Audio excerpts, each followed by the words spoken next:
Good morning or good afternoon, everyone, depending on where you're calling us from, and welcome to today's webinar. Our topic today addresses advancing cement plant efficiency through digital gas flow measurement under the high dust conditions typically associated with the Downcomer, raw mill, Clinker Cooler, bypass duct, and finished product mill locations.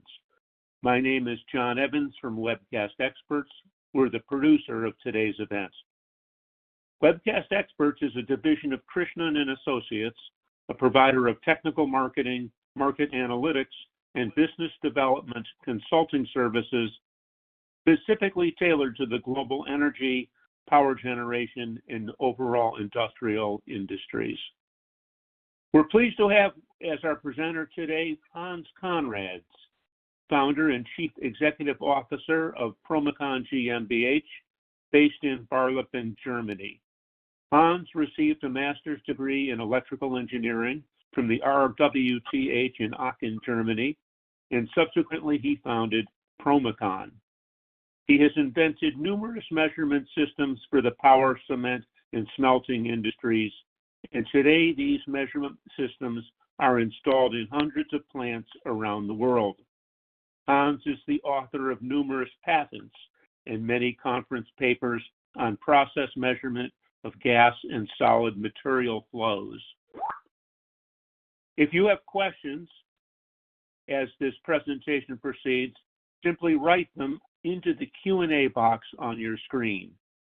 We will address as many questions as time permits at the conclusion of the presentation and provide email responses to any questions that we can't get to.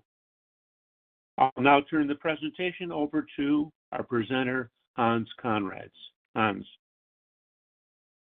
Well, thank you very much for this kind introduction. I welcome everybody on the screens around the world to this presentation, and hopefully I'll be able to give you some insight into how to better measure and control your process. Maybe before I start, I say a few words about who we are and what our company has been doing. Our company has been around since 1995, and we have been specializing in producing measurement systems for the heavy industries. So any larger thermal process, such as coal-fired power generation, cement making, smelters, whether it's ferrous or non-ferrous, that's really our home turf. We are specialized in measuring process gas. Now, what is process gas? What is the specialty about process gas? It is about hot gas coming from a thermal process. It is usually very dirty because it is dust-laden with all sorts of dust. Could be solid fuels. It could be solid materials that are processed. Any refining process. So our company has been specializing in measuring the flow as well as the temperature, and lately also the constituents of these gases. And I think that is something that would be of interest also to the cement industry in the future. I will be touching upon that subject as well as we go along. But for now, let's go through a few more information about our company. What you can see on this slide is where we have done projects in the world. So yes, we are from Europe. We are located not far away from Berlin, Germany, but we have also done lots of projects around the world. What you can see here is only cement. So we also have at least as much installations for power, for steel, and for other industries. So what are we going to talk about today? Today I'm going to talk about the flow of the measurement of gas flow. And gas flow or process gas flow is usually not measured. If you go into a cement plant, you tell me where you measure the gas flow. And it was mentioned before but in the introduction, Downcomer, raw mill, Clinker Cooler. Where do you measure the flow? Nobody measures the flow because it's very hard to measure. The only traditional way to measure flow would be a classical delta P measurement, where your sensors would be clogging up within minutes and you can't measure properly. So we have developed a measurement system that is capable of measuring the gas flow. And the way we do that is something I would like to expand on a little bit so the measurement principle becomes absolutely clear. When you have dust in a process, such as clinker or raw meal, the dust itself is always electrostatically charged. It's not a big charge that you have, but it is a charge that is carried along. And this charge is detected by antennas. And we have the sensors basically made like an antenna. You can see the antennas here on these pictures. They are put into the process through an adapter, and then inside the duct, they sense the electrostatic charge that is passing by. It's pretty much the whole measurement principle. We also have a new measurement principle that I will talk about also today, which is infrared. You can also gain a signal from the hot process gas by measuring the slight temperature variations in the gas that is flying by your sensor. So in the low left-hand corner, you can see two sensors, which are infrared sensors, and they measure the infrared radiation. Now, how do you arrive from measuring the electrostatic signal or the infrared radiation? How do you arrive from these measurements at a velocity measurement of gas? That's what I'm going to show you in the next slide. You have these two sensors mounted in the duct, and as the duct goes, as the dust flows along, it leaves a electrostatic signal on the sensor. So you can see that these clouds of particles have sometimes a slightly higher, sometimes a slightly lower charge. So what you basically get is a small current on your sensor, which is then amplified and digitized in our box. Now, how does this current look like? This is what the current looks like. So you can see sensor 1 and sensor 2 are mounted in the direction of gas flow. So the gas arrives at sensor 1, leaves the typical, what we call time signature, the typical signal on sensor 1, and then only 300 millimeters downstream, it arrives at sensor number 2. Now, within 300 millimeters, the gas flow pattern and the succession of dust clouds does not radically change because gas also has a certain viscosity. So you have a very similar time signature on sensor 2. Right. So if you look at it, just take a glance by yourself. The signals are very similar. You can see it with your own eye. They have the same shape. They have one big hump rather at the back, and then they have a couple of humps before. So they are quite characteristic. Now, what happens if you put these sensors on top of each other? If you just take them at the same time and then you just make an overlay? Well, what you can see here is that they are very similar. However, they are time shifted. Yeah? They're not exactly the same time. You can see here, there's a time shift between signal 1 and signal 2. And this is the whole deal. We now have a digitized signal. We put the digitized signal into what we call a cross-correlator. A cross-correlation algorithm basically measures the overlap of these two functions by a simple multiplication, or we call it a convolution. And then it shifts by, let's say, 1 millisecond, and it does another overlap assessment.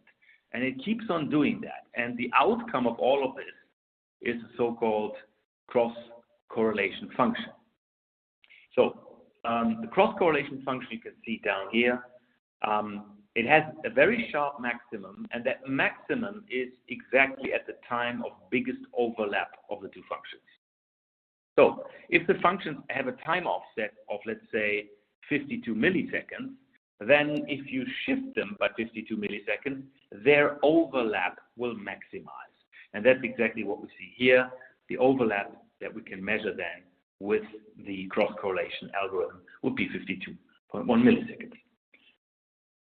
So what do you have now? you have a time shift measurement. Yeah? Every second, our sensors tell you in a digital form, this is the time shift that we have been measuring between sensor 1 and sensor 2.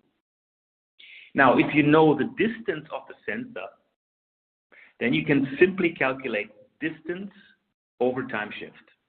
So it's meters per second, feet per minute, whatever you want to have it, but it's the distance over time. So the measurement that we are giving you is not a complicated delta pressure measurement with K factors and all sorts of corrections. It's a very simple speed measurement by time of flight. That's all.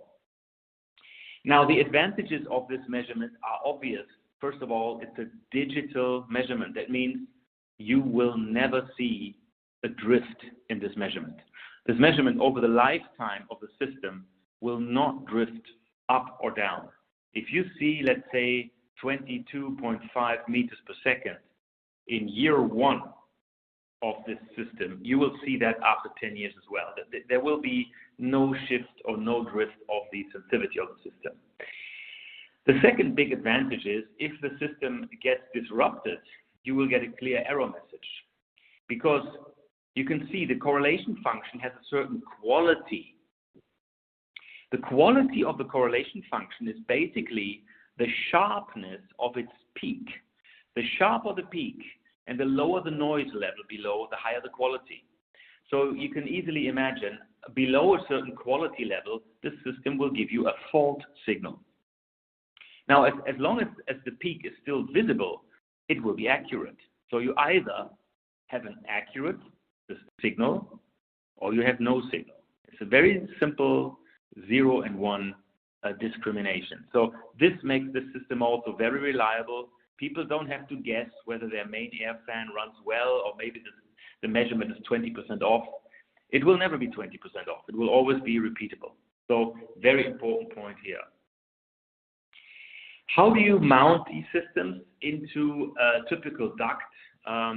Well, the good news is in cement plants, there are many ducts which are quite long and you have a fairly good straight run before you can measure. Examples would be tertiary air duct, downcomer duct, bypass duct. All these ducts are fairly long and you find a fairly good location to put our sensors in. What you have to do, of course, if you put them in, they have to be aligned correctly. So they should be parallel and not twisted, because, you know, the sensors represent the location of where the dust passes by. So you have location 1 and location 2. If the sensors are not parallel, but they are sort of twisted, then of course you get a linear error in your measurement, which you don't want.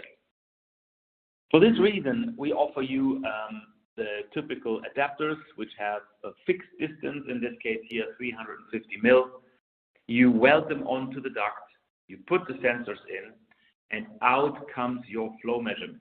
There is no additional calibration or guessing. It's pretty much plug and play. And we do have quite a few clients in countries in Asia, in Europe, but also in Africa, where we are not necessarily traveling down to install these systems, but the clients do it all by themselves. It's not much. If you have a good technician on site who knows how to deal with instrumentation, he or she should not have a problem to put this system on.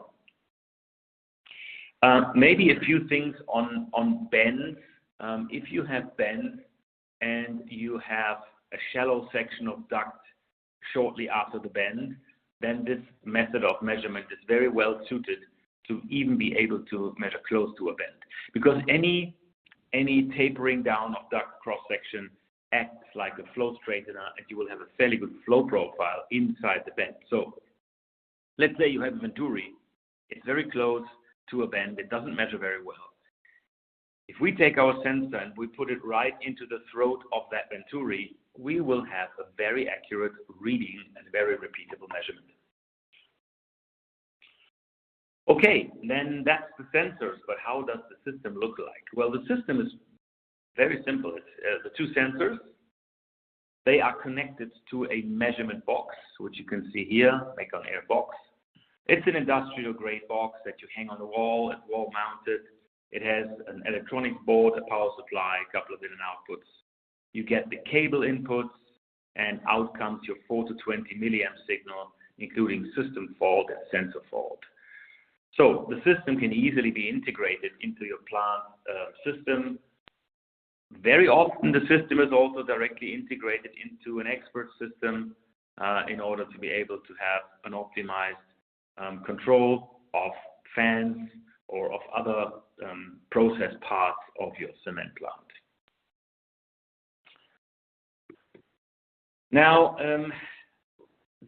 I will make this brief because it's really not so interesting for cement plants themselves, but there are applications, especially for, just think about refineries, batch processes, where you have sometimes very dusty air and sometimes the gas has no dust at all, so it's very clean.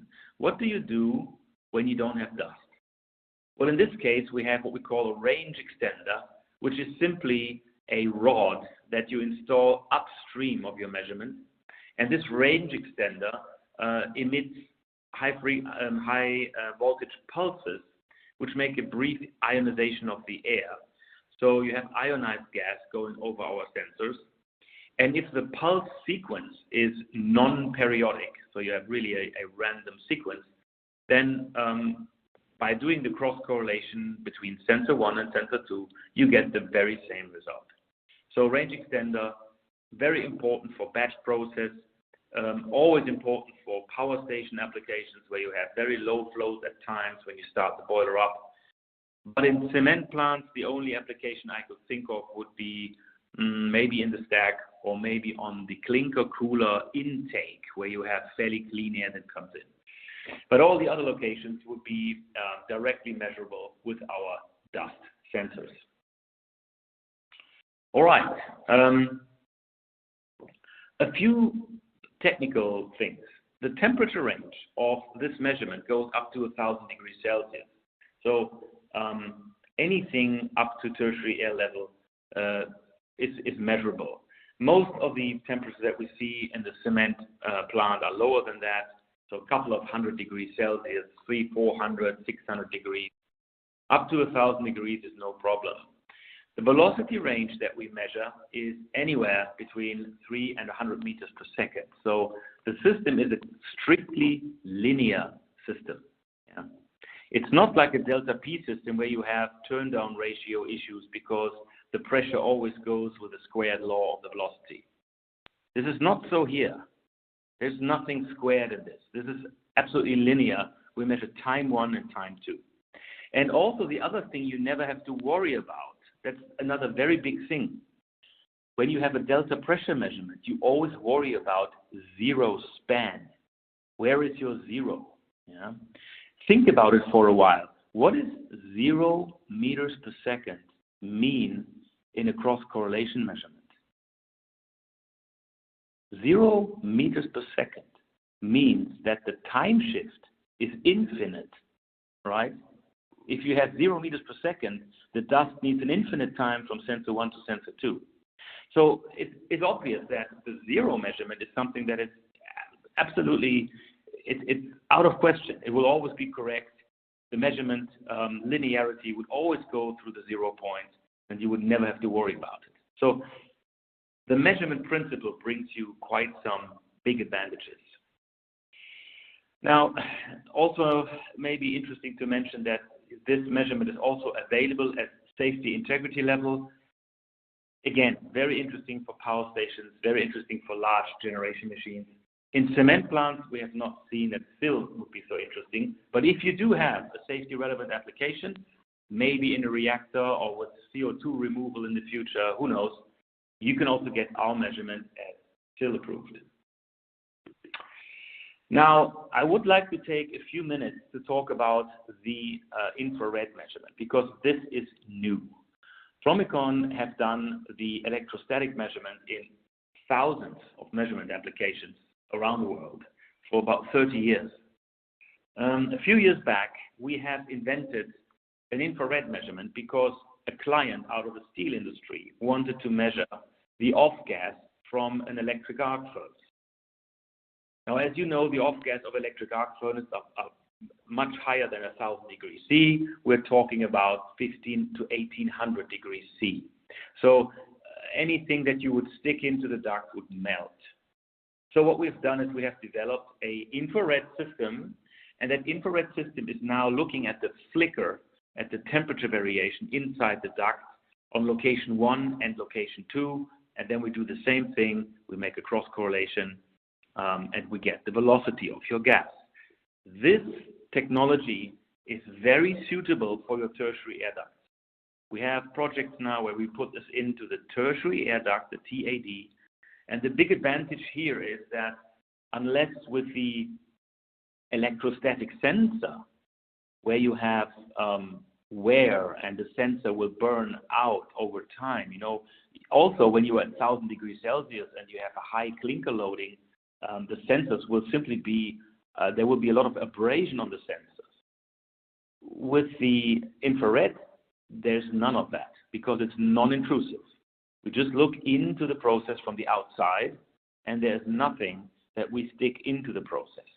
So even if you have high dust loading, you can see the flow very well, and there will be no wear and no degradation of our sensor. But since it's an infrared sensor, there is a lot more that is possible. This sensor can not only measure velocity, it can also very well measure true gas temperature. So we can measure whether your tertiary air is 1100 degrees C or 1050 degrees C. It's a very high resolution temperature measurement that allows to measure the gas temperature, and therefore you can also measure not only the velocity, but also your enthalpy flow, also the mass flow. So you know the mass flow of your gas, you know the energy input. Might be very interesting for expert systems to know the energy input into your pre-calciner, because you're not only adding the oxygen that comes from the Clinker Cooler, but you're also adding thermal energy, right? So to know how much thermal energy you're putting in is possible. You can measure that with this system. But there's even more than that. As you know, we are using this system in the smelter industry. We are using this in electric arc furnace applications. And in the electric arc furnace, we are also measuring gas constituents. We're measuring gas composition. We can measure how much percentage of CO2 is in your flue gas. We can measure how much percentage of CO is in your flue gas. Now, therefore, we can also measure the ratio of CO2 and CO and calculate the chemical energy that's going through the duct. So the system is also usable for gas composition, and this is a little bit a look into the future. It's not what we're doing now in the cement, but I can see in 1 or 2 years down the road, PROMECON will expand in the cement industry more to gas analytics, online, non-intrusive, and non-extractive. If you want to analyze your gases today, you have to suck some gas out of the process. It's very, very difficult, very high maintenance intensive. With this technology, you can just look inside the duct and you can see some of the most important constituents of the gas. So infrared on the horizon, a big thing. But for today, I will continue with the application of our systems in the just by measuring the flow.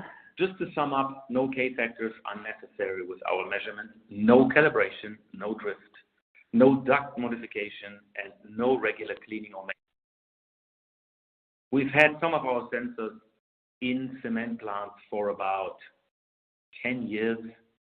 I remember that we had a Cimex plant close to Berlin.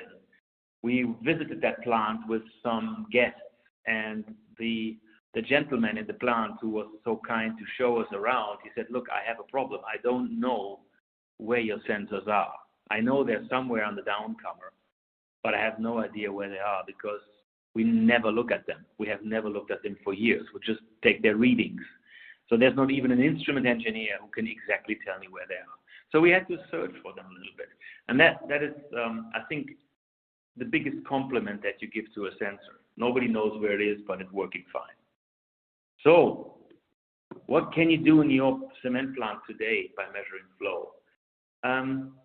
let's start at the beginning. I mean, of course, it all starts with the raw materials.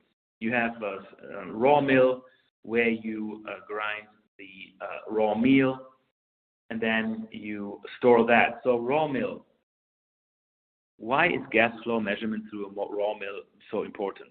Well, how much gas do you need to draft the mill correctly? All the mill manufacturers have certain characteristic lines of how much gas you have to pull through for which amount of solid material grinded. Now, nobody really knows how much gas flow goes through the mill because nobody can really measure the gas flow correctly. So many mills have an uncertainty in their gas flow. And what do the operators do usually? What is an operator doing if he's not certain of the gas flow on the mill?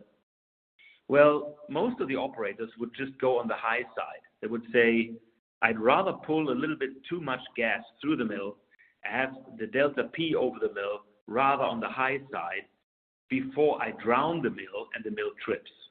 Because a raw mill that trips, like a 500 ton per hour monster, if that trips, it's a tedious exercise to clean it out and to restart it. So being on the high side.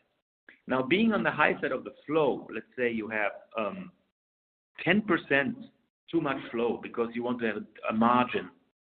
What does it mean for fan power? Most of the cement plants have fairly new fans, so they have variable frequency drives. And these VFDs, they usually have a characteristic of third order. So that means the rise of flow means the rise of electricity consumption by the third order, right? So if you have 10% more flow, you are pulling 27% more electricity. So adjusting the flows correctly in a cement plant, not only on the big raw mill fans, but on many other fans, is a huge saver in electricity. Half of the electricity that you need for the whole cement plant is just going into fan power. So fan power and gas flow are a huge target to optimize plants. And when I was in India at Ultratech and Free Cement, many of the plants were complaining that electricity is a scarce resource. You don't have overcapacity in the grid. Sometimes your production can be limited just by the fact that you can't pull enough electricity. So that's the first big thing. Then if we move more over to the right, in the middle and the center, you can see Downcomer. That is probably the most popular measurement that we have. We have done many, many Downcomer measurements, all new plants that are going up currently in Africa, or Holcim plants, Cemex plants. They're all looking at that because Downcomer is a central measurement in order to know the amount of gas coming through your kiln, coming through your preheater tower. But of course, Downcomer flow is usually not measured. So how do you control the ID fan that sits downstream the Downcomer? Well, usually you look at temperatures and you look at oxygen levels. Now, the oxygen levels are not so easy. Many kilns have these oxygen measurements, extractive oxygen measurements, like Enotech built this. There are a couple of companies offering very good systems. And of course, this measurement is very, very important. It's very essential. We can't replace that measure. However, this measurement gives you a rather long-term view about the atmosphere on your kiln inlet. It does not give you a short-term control value of how to best control your ID fan and have the process run as flatlined as possible. And so what many cement plants are doing is they're taking our measurement on the Downcomer and they're taking the oxygen measurement on the kiln inlet, and they're more or less putting this into a cascaded controller that is controlling the flow on short term so that you have a fairly smooth flow and the oxygen level on long term. So Downcomer, very essential and central measurement. And if we go further to the right, you can see bypass. Of course, also here, many people are interested to see how much gas am I losing through my bypass and how can I optimize my process with that. Bit further to the right, you can see TA measurement, Tertiary Air Duct. I think this measurement is especially for people who look into NOx issues. Quite interesting, because you are generating NOx not only on your primary burner in the kiln, in the rotary kiln, but you're also producing quite a lot of NOx in your precalciner. And for both, you need to know how much excess air am I running. Your precalciner gets most of its oxygen directly from the tertiary air duct. So as the gas rises out of the kiln, it does not have a lot of oxygen. You may have 2% oxygen or something. Most of the oxygen is gone. So in order to fire up the fuel in the precalciner, you need to add oxygen, and that comes from your tertiary air duct. Now, how much tertiary air do you have? And how do you know if it's enough tertiary air? So you need to actually measure the tertiary air velocity and also the tertiary air temperature in order to have a better control of your precalciner.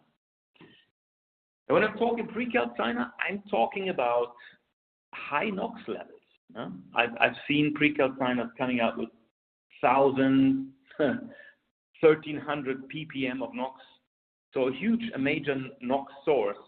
And at least in India, I know a long time ago has been a huge debate, because people have a choice now to either install an SNCR or even an SCR, or they can try to mitigate as much thermal NOx as possible by a better fuel and air control in their precalciner and their main burner.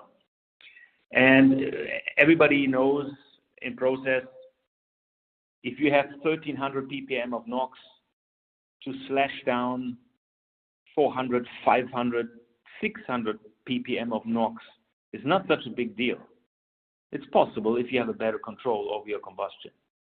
If you have only 300 ppm of NOx or 250, then it's very, very hard. It's really, really hard to squeeze out any further reduction of NOx. But at these high levels, it's fairly easy. And I think in the cement industry, there's still good potential in many precalciners to get the NOx levels down. And even if you have an SCR or an SNCR in place, think about the ammonia cost. Think about how much you can save by just having less NOx in the first place. So also the ammonia savings should be of interest. Then something that people do fairly often, or they try, that is the Clinker Cooler air balance or energy balance. As you know, the Clinker Cooler has basically two very big drains of gas, which is either on one side it's the kiln head or the rotary kiln and the tertiary air duct. That's on one side, and on the other side you have the waste heat going off the cold side of the Clinker Cooler. And then of course you have a big source of air, which is like 8 or 10 air intakes underneath the grate that are pushing the cold air through the grate.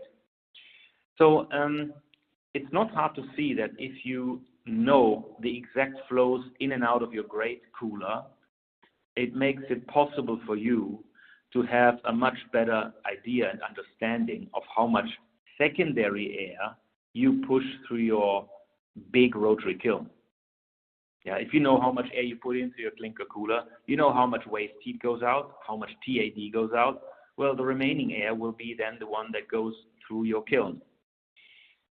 And as it is with all these very lengthy processes, the earlier in the process you have a reliable signal, the easier it is to have feed-forward control, and by that reduce the need for feedback control a lot.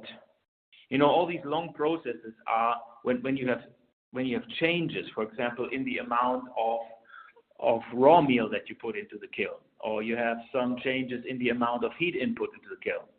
All these changes you will notice with a long time delay. And if these changes are abrupt, then any correction of these abrupt changes is very, very difficult if you have long time delays and long feedback loops.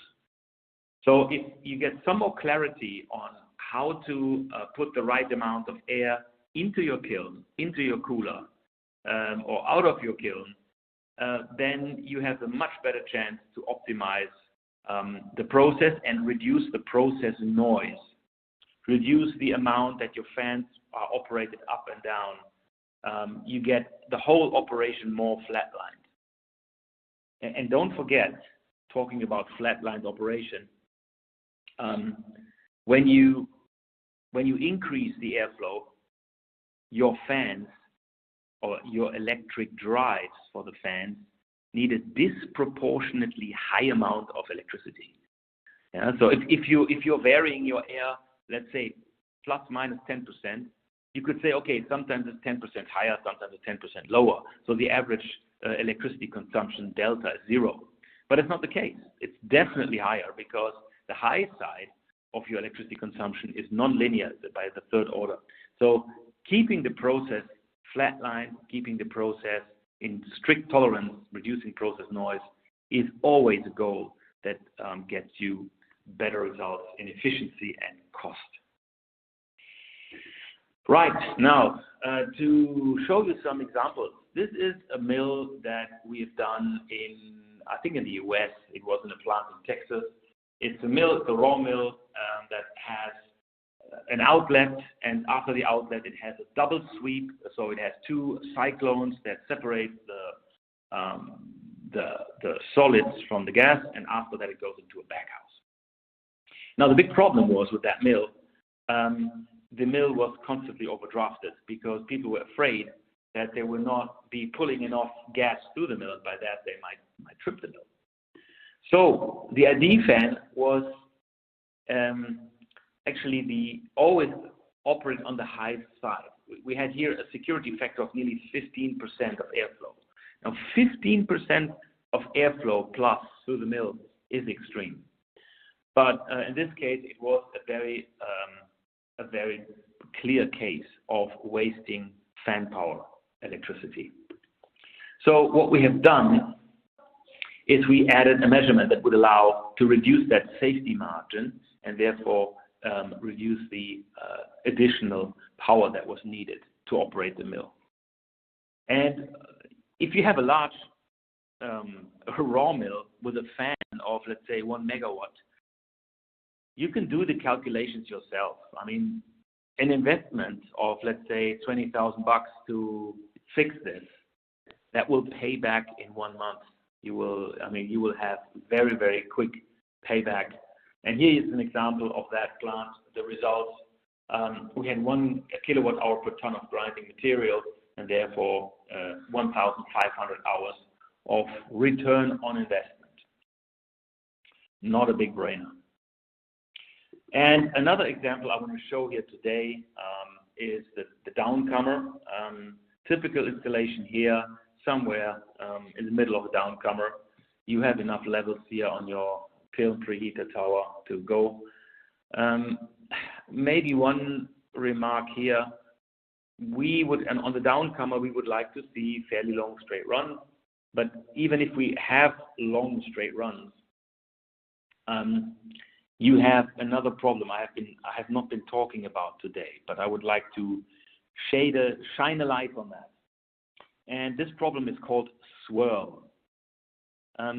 Any plant, any duct that you have in a plant has a high likeliness of a swirled flow. So the air is going in a screw-type motion through the duct. It's not flowing straight, but it's going in a screw-type motion. Where does this motion come from?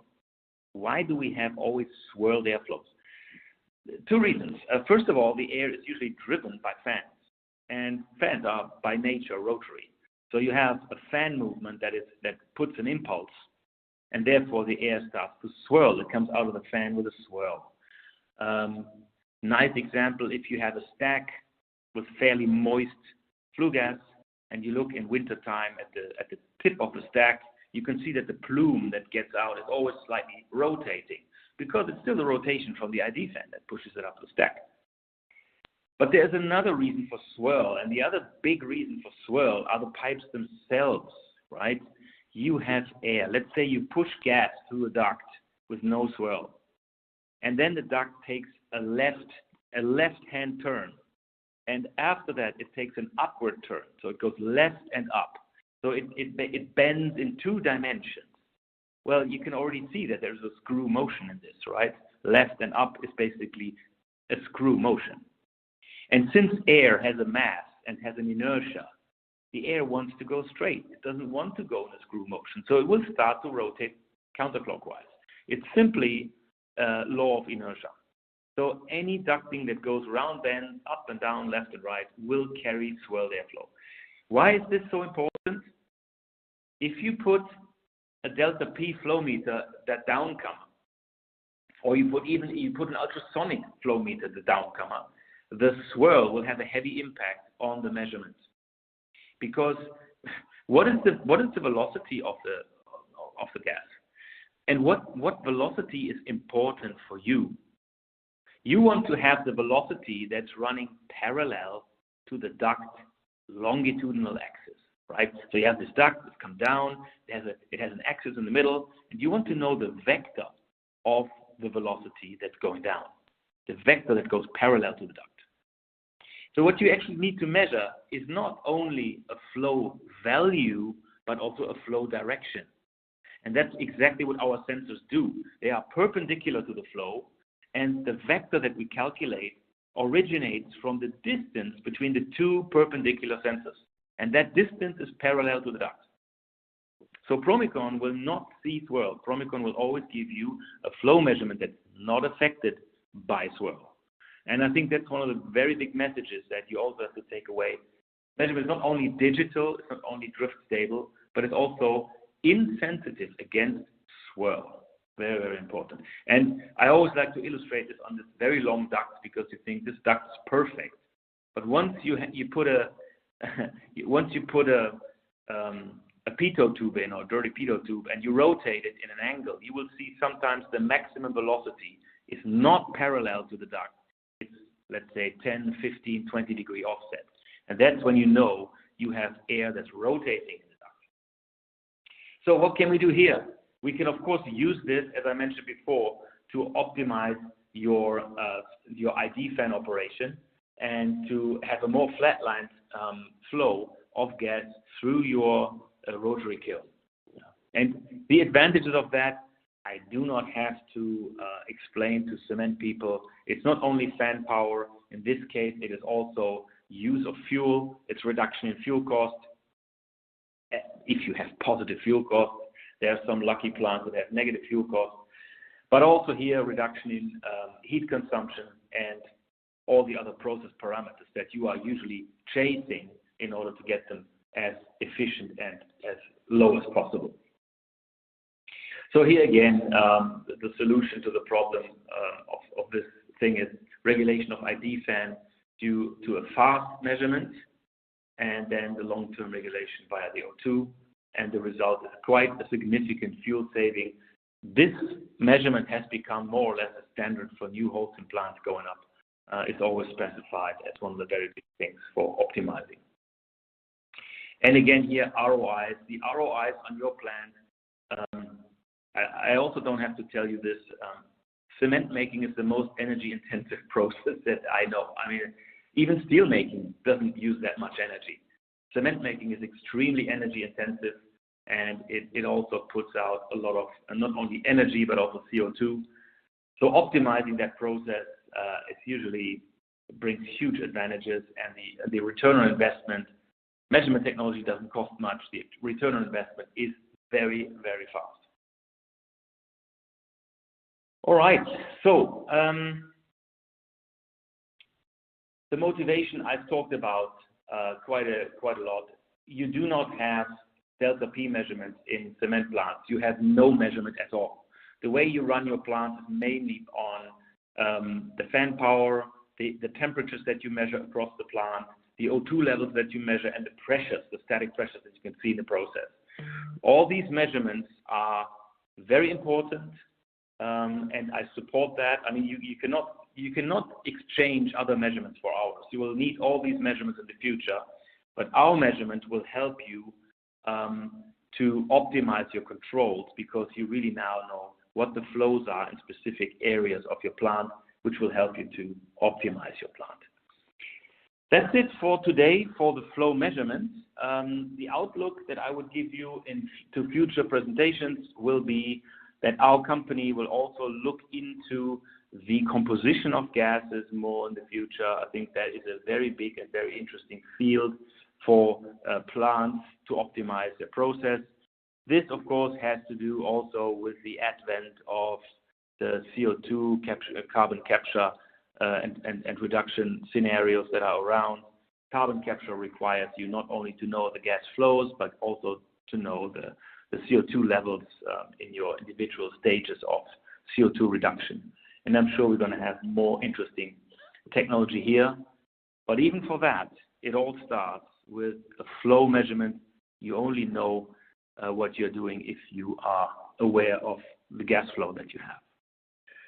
Well, I think that's what I have for you today. I will be happy to take your questions. It's very good. This does conclude the formal presentation. We had a number of questions that came in, and we're going to address them now in the time we have remaining. First question is, what's the most common application in a cement plant for your gas flow measurement?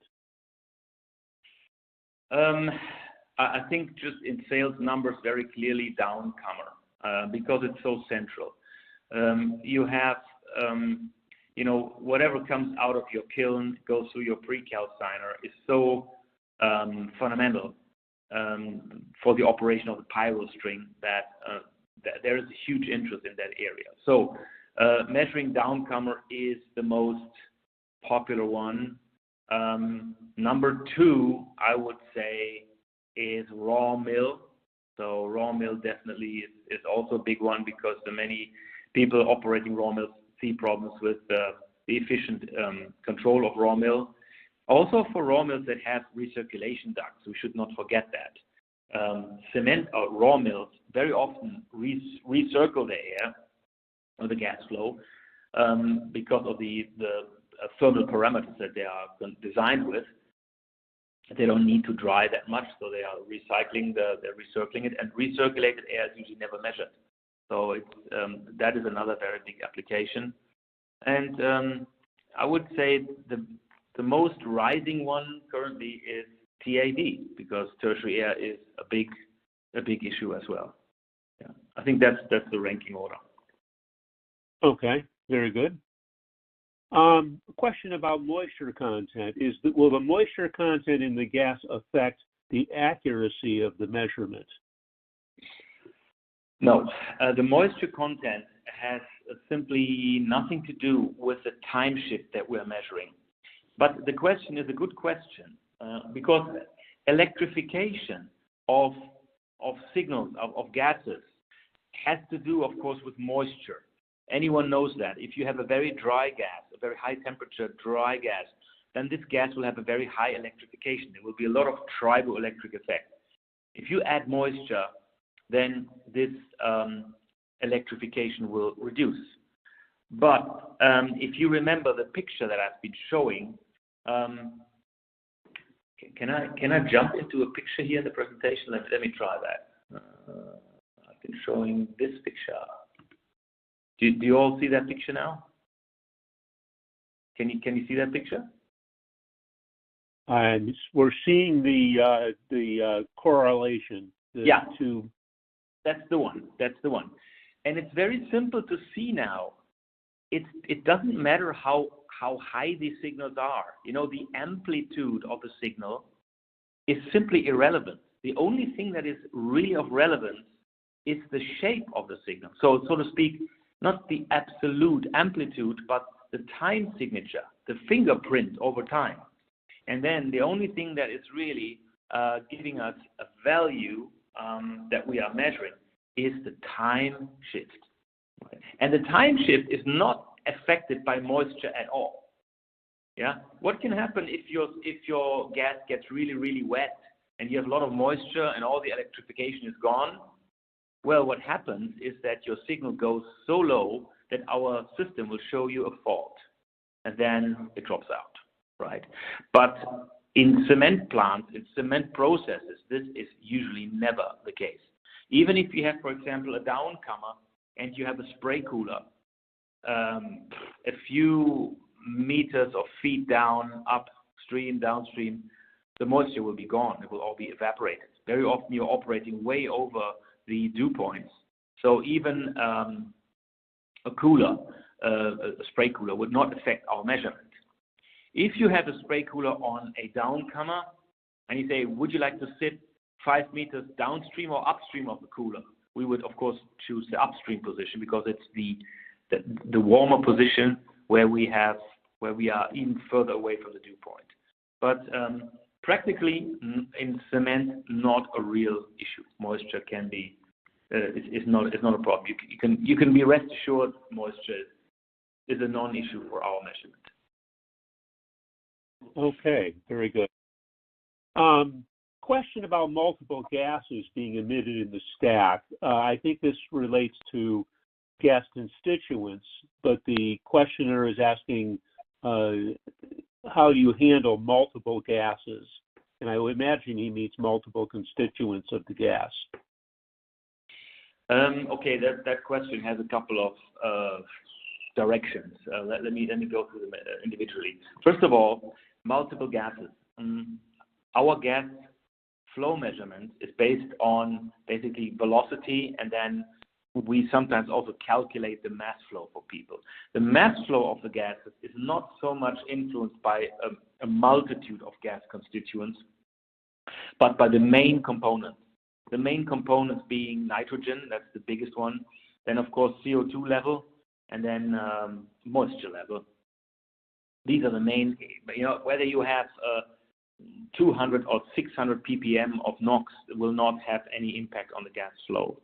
So I think the gas flow is only influenced by a couple of factors, and when we know the measurement location where we are, we can make a pretty good conversion from the standardized volume flow to a true mass flow.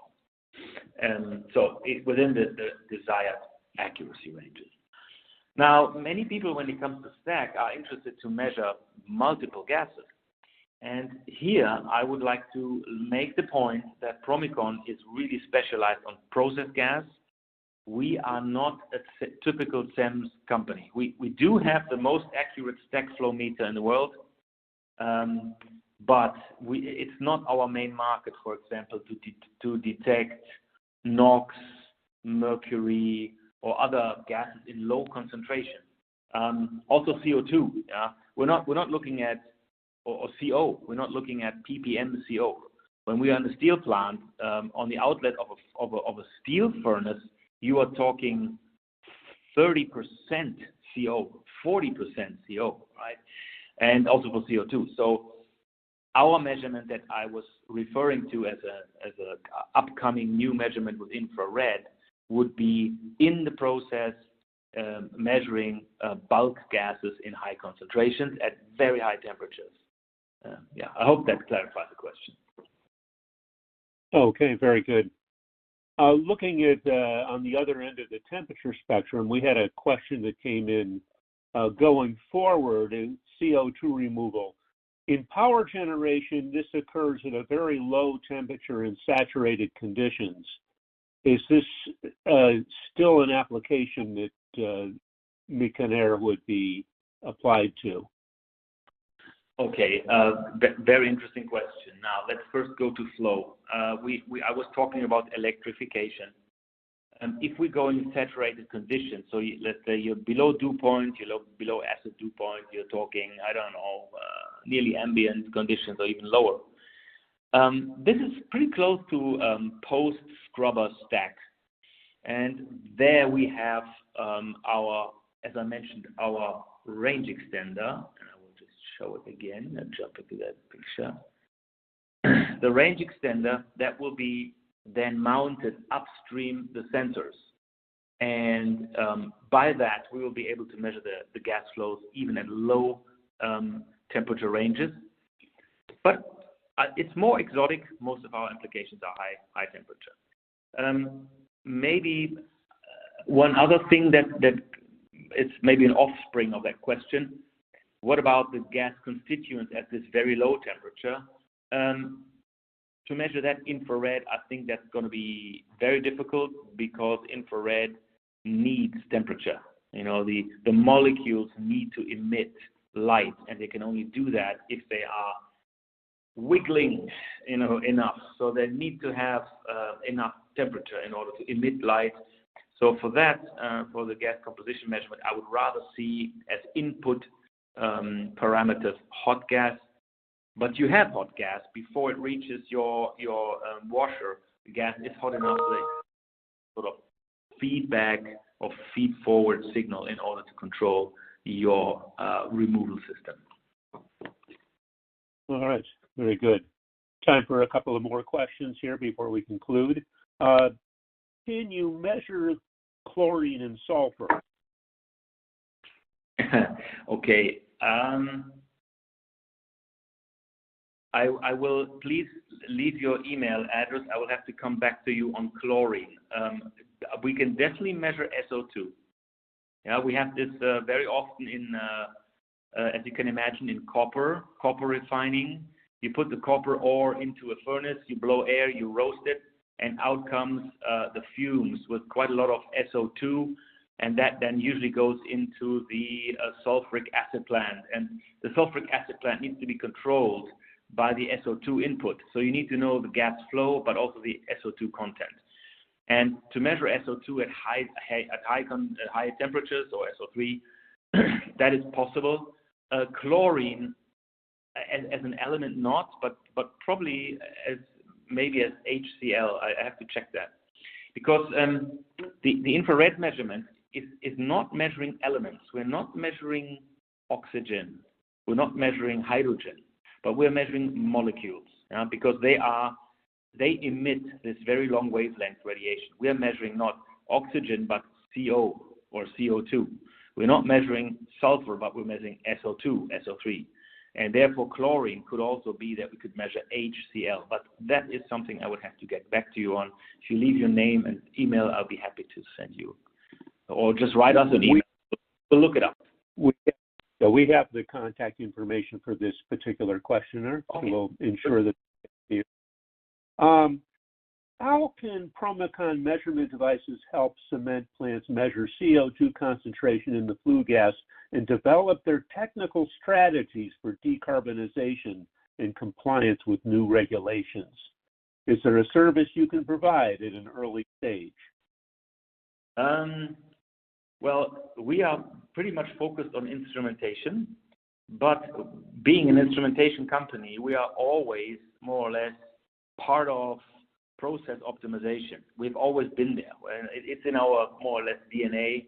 We focus on your process. So let me see the angle of decarbonization. If you're decarbonizing your plant, the big question for you as a cement maker will be how much, right? To say we take all the CO2 out, that's a nice promise that would go politically very nicely. But in reality, you would have to see how much CO2 are we going to remove at which price. And if you have a gas it's very pure CO2, then the removal of the CO2 is much cheaper than if you have a gas with a low CO2 content. So and that's where our sensor would come into play. You have a process where you can concentrate CO2 to a certain level before you wash it out. I guess many of these CO2 removal processes will have some sort of recirculation and maybe even oxy-fuel. So you replacing the nitrogen more or less with the CO2. And in this case, CO2 level measurement and the dynamics of how it goes up and down and when you can remove it, I think there will be quite a lot of quite an area of sensors can be used in order to optimize these process dynamics, in terms of CO, CO2 levels that you can then remove. So, yeah, I think it will be not the question, can we remove CO2? I think that question has long been answered. Yes, you can, no problem. But what will be the cost? And if we have a certain technology and a certain plant erected for that, what is the best sweet spot where we can get most of the removal done with the lowest necessary energy cost? Okay, excellent. We have reached a hard stop at this time. We're going to have to conclude. I'd like to thank you, Hans, for today's presentation, and I'd like to thank all of you attendees for spending some time with us today. This presentation has been produced and marketed by Webcast Experts, a division of Krishnan and Associates. Please keep an eye out for future events from us, bringing you more information on advanced products and services within the power generation and refining and metallurgical industries. If you have an interest in learning more about our webinars or have subjects of interest for future webinars, please feel free to contact Ravi Krishnan, the number 1-203-257-9232, or by email at rk@krishnaninc.com. You can contact our colleague Luke Rathel, luke@webcastexperts.com, if you wish to access any of our previously held webinars that are available on demand. This concludes for today. Thank you and have a good day.